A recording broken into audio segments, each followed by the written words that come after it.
Hi, I'm Sophie from the RSC Education Department on stage at the Swan Theatre in Stratford-upon-Avon. On the 21st of November, you're going to be watching the school's broadcast of Romeo and Juliet.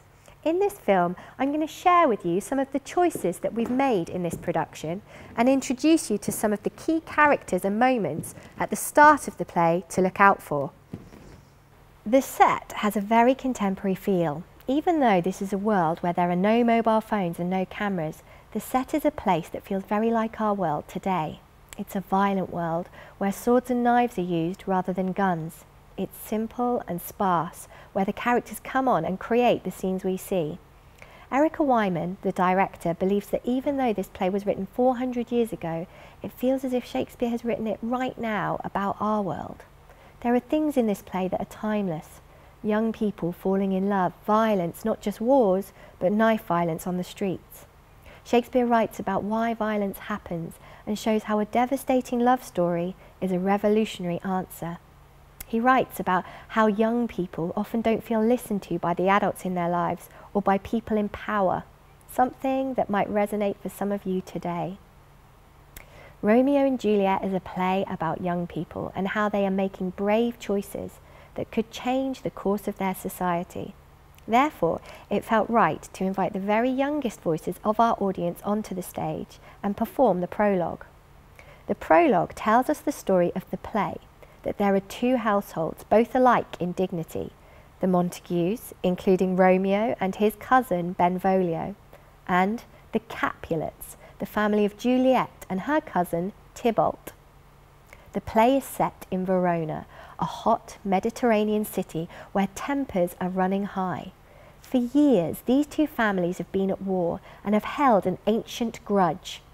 We learn that a pair of star-crossed lovers are born, and Romeo and Juliet are fated to fall in love with each other. But it's doomed. We hear about their death before the play has even begun. Before you watch the broadcast, think about why Shakespeare has chosen to tell us the ending. What effect does that have on us? The play then opens with a fight between the families. The citizens of Verona have been told to keep the peace and they are failing. Tybalt arrives. Things get worse.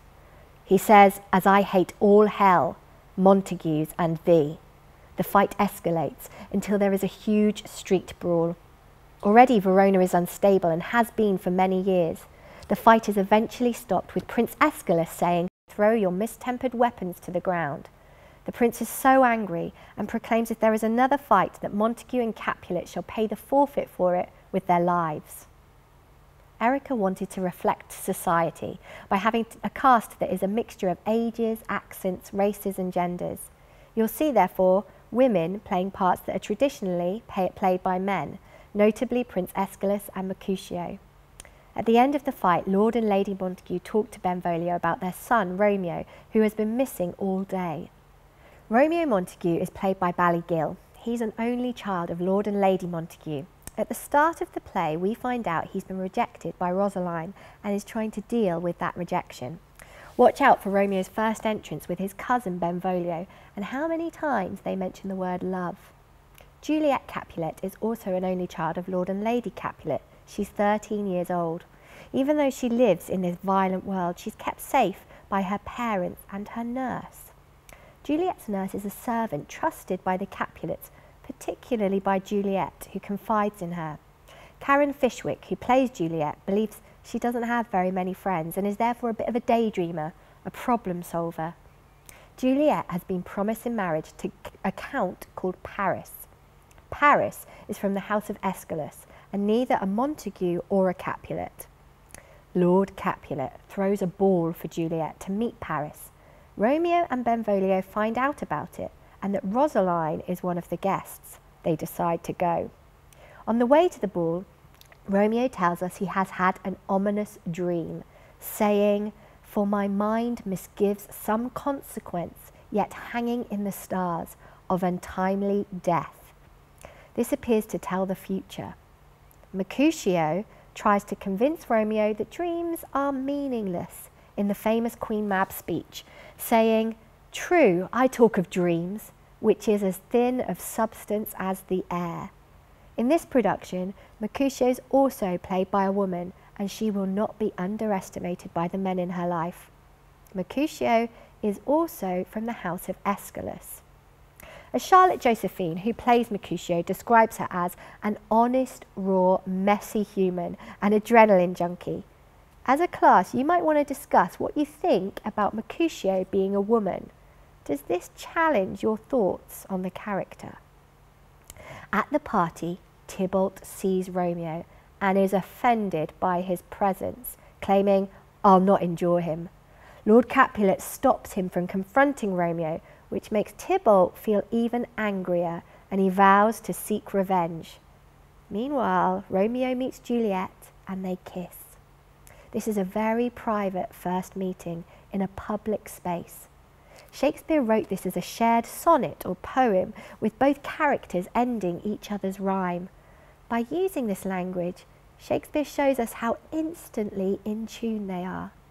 They then both find out who the other is and are separated, with Juliet remarking, "My only love sprung from my only hate."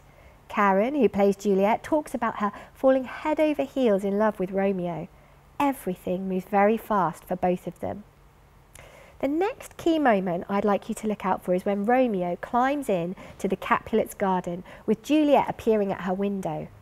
Romeo watches her from below and listens as she talks about him.